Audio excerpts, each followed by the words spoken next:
넓은 지구촌의 한 지역, 장소를 중심으로 우리가 주목할 이야기 전해드리는 수상한 GPS입니다. 오늘도 구정은 국제전문기자와 함께하겠습니다. 어서 오십시오. 안녕하세요. 네, 자 오늘 이제 카타르에 대해서 얘기를 해볼 텐데 이스라엘이 이 중국인 카타르 가지고 공습을 완전 했습니다. 무법천지예요. 그렇습니다. 9월 9일 현지 시간으로 9일 밤부터 10일 새벽 그 사이에 네, 카타르 수도인 도하의 도심에 있는 이제 모종의 시설들을 공습했는데 그러니까 최소 3명이 숨졌는데 그중에 카타르 장교 한 명 있었어요. 네, 예, 이스라엘 쪽에서는 그 팔레스타인 무장 조직 하마스를 공격하는 이 원거리 공격의 연장선상에 있는 거다. 이걸 표적 살해, 암살 공격이라고들 해요. 네. 당연히 국제법상 불법입니다. 근데 이스라엘은 이거를 뭐 하마스 해외 거점 타격이다 이렇게 주장하고 있는데 네. 카타르 총리 겸 외무장관실 이건 주권 침해다, 공격행위다. 그 모하마드 빈 압둘라흐만 총리가 이거는 국가 테러다 이스라엘에. 그리고 베냐민 네타냐후 이스라엘 총리를 이름을 직접 거론하면서 야만적인 행위다라고 비난했고요. 네. 하지만 평화 노력은 계속하겠다 이렇게 중재 의지는 일단 재확인을 했습니다. 네. 다른 아랍 국가들 반응 이 어떻습니까? 사우디아라비아의 모하마드 빈 살만 왕세자 네. 이스라엘의 범죄적인 행위를 억제하기 위해서 아랍이슬람 국제사회가 대응해야 된다라고 했고 또 아랍에미리트 연합의 그 모하메드 빈 사이드 이 아랍에미리트 연합의 지도자죠.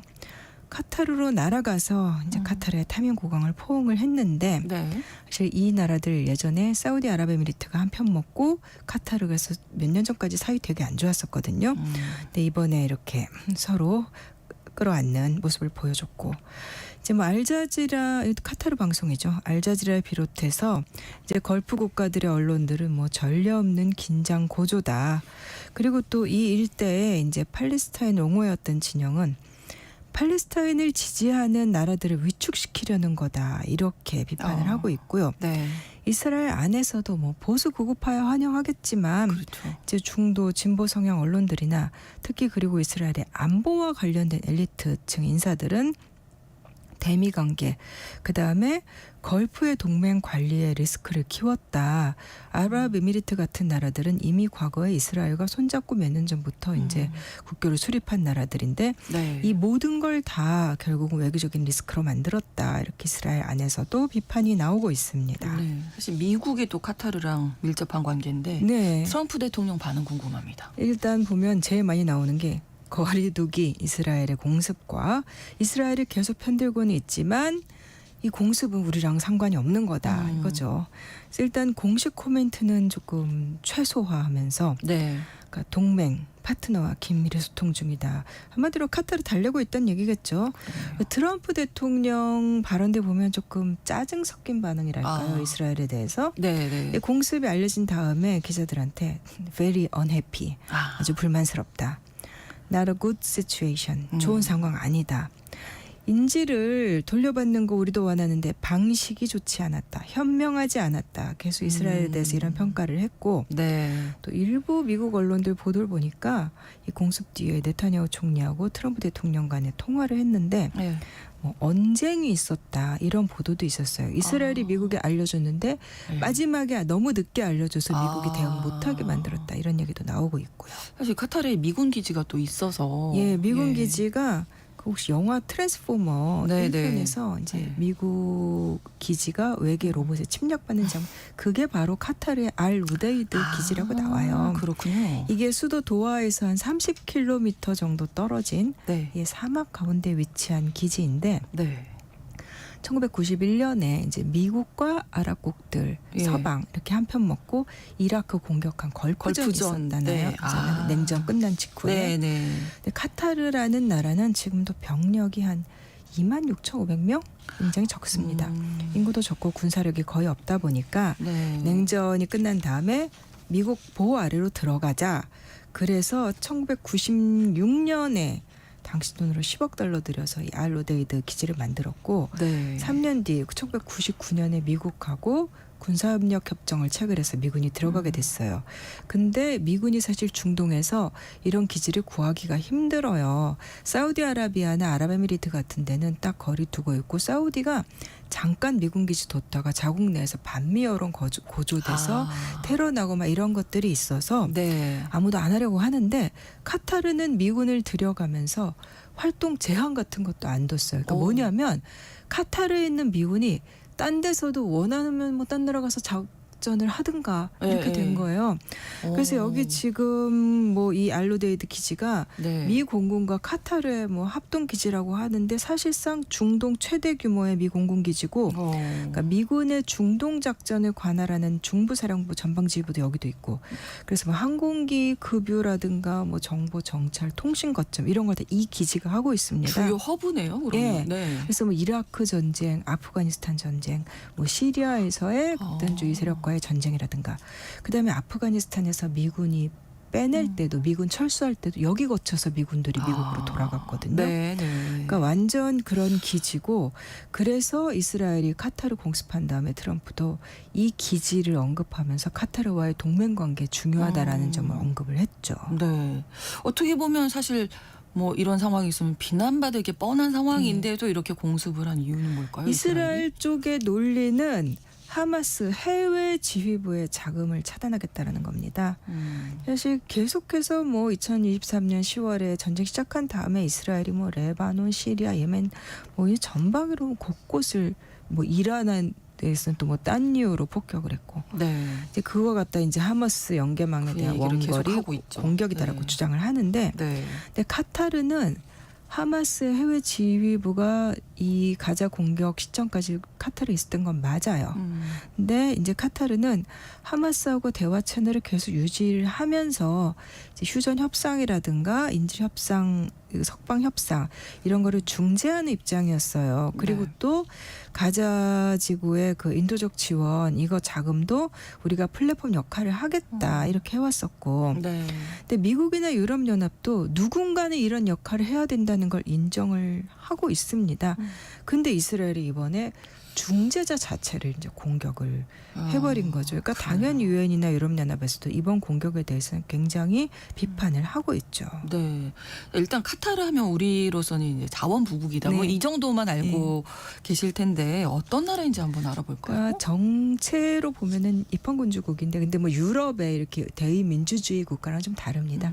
사실상 국왕이 많은 정권을 행사하는 그렇죠. 이제 그런 나라인데 네. 그렇지만 뭐 전제왕정 이렇게 보기에는 또 다른 요건들이 좀 있고 네. 의회 비슷한 거라든가 이제 아라비아 반도 동쪽에 톡 튀어나온 반도 안에 반도예요. 그 제일 유명한 그 알자지라 방송의 네네. 알자지라라는 말이 반도 섬 이거를 뜻하는 거거든요. 그렇군요. 네. 면적이 11,600제곱킬로미터 굉장히 작습니다. 예. 예, 우리나라 한국의 한 5분의 1도 안 되죠.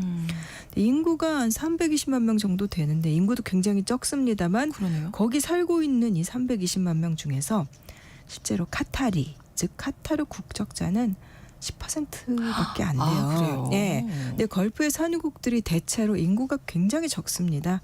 그렇죠. 주민 대부분이 이주자고 아. 주로 남아시아계 인도, 파키스탄, 네팔, 방글라데시 이런 데서 온 이주 노동자들입니다. 네. 말씀하신 대로 자원은 많습니다. 많죠. 네. 예. 근데 석유를 보면 네. 확인된 매장량이 한 252억 배럴이니까 뭐 세계 기준으로 봤을 때 뭐 탑10 안에 들고 그러진 않아요. 한 13위에서 15위 정도? 근데 원유 생산량도 뭐 재작년 기준으로 한 세계 15위 정도 뭐 어마어마한 건 아닙니다. 뭐 네. 그래도 우리 입장에서 부럽습니다만 그렇죠. 네.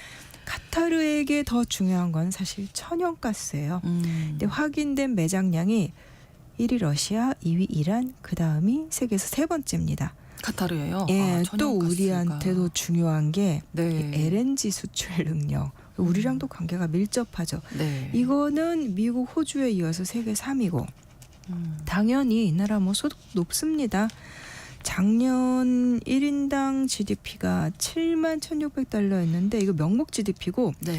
구매력 기준 즉 실질 GDP는 1인당 11만 6천 달러였습니다. 그렇군요. 네, 아까도 잠깐 언급을 해주셨지만 이 카타르 왕실에서 흥미로운 면은 어떤 건가요?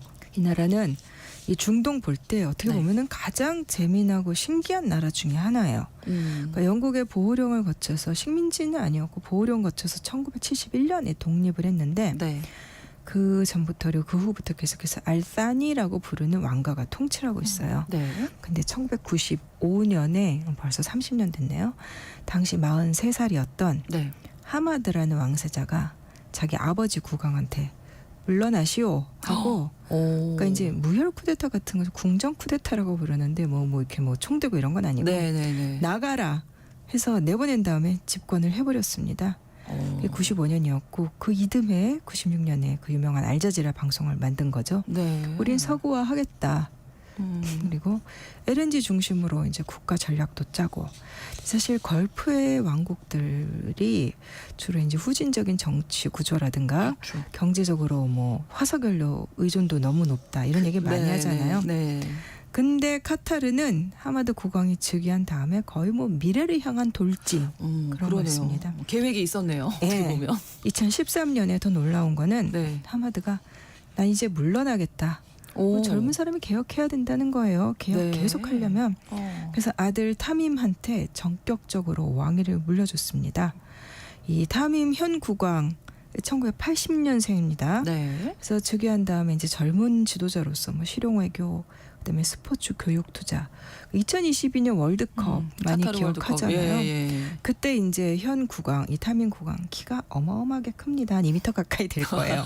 하고 아버지인 전 국왕이 이렇게 같이 나와서 인사를 했었어요. 네. 근데 여기가 뭐 대의민주주의는 아니지만 어쨌든 전통적 부족 집단들이 이렇게 네. 왕실과 일종의 암묵적인 계약 같은 거예요. 그 왕실을 지지하고 또 그다음에 그때 뭐 이주 노동자들 처우 문제도 나오기는 했지만 어쨌건 자국민들은 복지라든가 고용이라든가 주거 뭐 이런 걸로 확고하게 해주니까 지지 기반은 굉장히 안정적인 걸로 알려져 있습니다. 그렇겠네요. 외교적으로도 아랍권 내에서 좀 남다른 행보를 보였거든요. 네.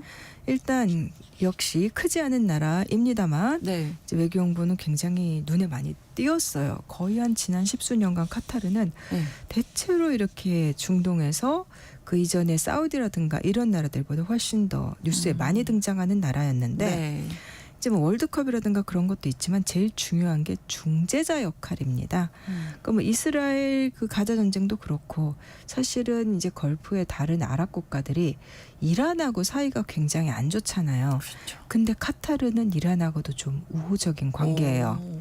사실은 이란하고 이 페르시아 이 걸프 네. 이 걸프를 사이에 두고 바다를 사이에 두고 마주보고 있는데 네. 해저에 어마어마한 가스전 세계 최대로 알려진 천연가스전이 있어요.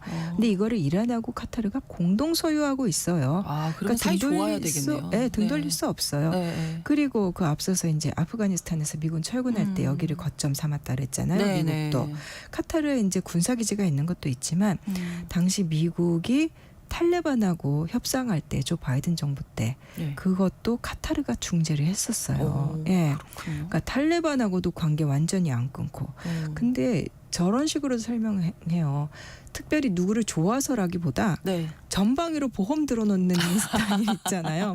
그러니까 여러 세력에 자금을 지원하는 거예요. 아, 좋게 그래서 좋게 관계를 유지하는 그러다 거군요. 보니까 어느 나라 정부랑도 안 끊고 네. 그날 또 어떤 풀뿌리 이슬람권의 풀뿌리 조직 근데 그런 거 전제국 권위주의 국가들이 싫어하거든요. 그렇죠. 그런 데들도 또 자금도 잘 지원해주고 지내고. 하마스라든가 오. 이제 이런 거 그다음에 이제 알자지라 방송이 자기네 왕실 말고는 다른 나라 왕실은 다 성역 없이 비판해버리는 거예요. 그래서 이제 2017년부터 2021년까지 사우디라든가 아랍에미리트, 바레인, 이집트 이런 나라들이 한편 먹고 카타르랑 아예 단교까지 하는 그런 상황이 벌어졌었는데 네. 그럼에도 불구하고 어쨌든 미래 전략 차원에서 보면 제일 앞서가는 나라예요. 뭐 그러게요. LNG도 그렇고 네, 네. 그 지역의 허브. 그래서 경제에서는 허브, 외교에선 중재. 네. 그래서 현지 언론들은 허브 브로커 모델 이렇게 아. 표현하기도 합니다. 네. 네, 어쨌든 뭐 이번 사건이 이 카타르 미국 관계라든지 가자 전쟁 휴전 협상에도 미칠 영향에 대해서 뭐 여러 가지 얘기가 나오겠네요. 있겠죠. 당연히. 일단 협상 위축될 가능성이 높고 그렇죠. 카타르 입장에선 그 이른바 중재 허브 모델이 이제 시험대에 오른 거고 이제 미국도 미국에 저렇게 큰 군사기지가 있는 나라도 이스라엘이 때려? 이렇게 된 거잖아요. 그렇죠. 그러니까 영내에서 미국의 신뢰도라든가 미국의 어떤 조정 능력 의문이 제기될 거고 그다음에 가자 전쟁 이후에 아랍권이 가만히 있는 것 같지만 불만이 계속 쌓여가고 있는데 결국 미국한테는 나중에 다 비용으로 돌아갈 거예요. 이스라엘 역시 현지 언론들이 단기적으로는 전술 성과가 있었는지 모르지만 장기적으로는 비용이 커질 거다라고 지적을 했습니다. 그렇습니다. 우리 정부도 논평을 냈습니다. 네, 10일 외교부 대변인 논평이 나왔는데 네. 이스라엘의 공격은 카타르의 영토 주권을 침해하는 용납할 수 없는 행위다라고 못 박았습니다. 그리고 이제 영내 불안정이 악화될 가능성 우려한다라는 것과 함께 중동 평화를 위한 카타르의 중재 노력을 높이 평가한다. 그리고 조속한 휴전과 인질 석방을 위한 당사자들의 노력을 촉구한다. 굉장히 절제되게 짚을 거는 다 짚었다. 전문가들도 이렇게들 평가를 하시던데 네. 그런데 이제 다음 달에 한국 무기 박람회 열리는데 또 여기 이스라엘 무기업체들이 대거 이제 참가한다는 거예요. 네. 그래서 지금 국내에서 이것 때문에 말이 많습니다. 지금 팔레스타인의 독립국가로 인정한 나라들이 세계에서 150여 개국 인정 안 한 나라들이 얼마 안 되는데 한국은 인정 안 하고 있죠. 근데 지금 뭐 프랑스, 영국, 캐나다 등등 다 인정하겠다고 선언을 했고 스페인에 이스라엘 제재까지 들어갔고 네. 그 영국이 지난달에 런던 방산 전시회에 이스라엘 정부 대표단을 초청하지 않았대요. 근데 한국은 일본의 전쟁 범죄의 피해라는 그런 역사를 안고 있잖아요. 여기서 국제적인 명분과 윤리적인 기준 이런 거 흐름을 정말 잘 읽어야 될 것 같습니다. 그렇습니다. 카타르 중재 허브로서의 이 역할이 앞으로도 좀 계속 될 수 있을까요? 계속 하려고 할 거예요. 네, 네. 그게 어떻게 보면 국가 전략이기 때문에 네. 다만 포기하지는 않겠지만 네. 쉽지는 예. 않겠죠. 알겠습니다. 오늘 이렇게 수상한 GPS 구정은 국제전문기자와 함께했습니다. 고맙습니다. 감사합니다. KBS 라디오 신성원의 오늘 세계는 마치겠습니다. 다음 주 월요일 오전 11시 5분 다시 뵙겠습니다. 고맙습니다.